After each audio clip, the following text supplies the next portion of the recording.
Mercoledì 23 aprile il film All the Names of God, sabato 26 una veglia di preghiera al Muro dei Martiri, domenica 27 aprile una lunga giornata di ricordo. Sono trascorsi 80 anni da quel tragico 27 aprile 1945, quando per rappresaglia per la morte di due tedeschi le SS in ritirata fucilarono 22 uomini al muro della chiesa di Santa Giustina in Colle, a cui vennero poi aggiunti, nella memoria e nel ricordo, due uomini uccisi a Villa del Conte.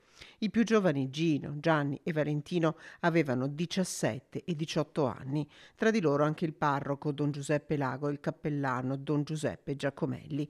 Domenica 27 aprile, dopo la messa, alle 11 sarà presentato il monologo Ultimo cielo di aprile, voci dall'eccidio.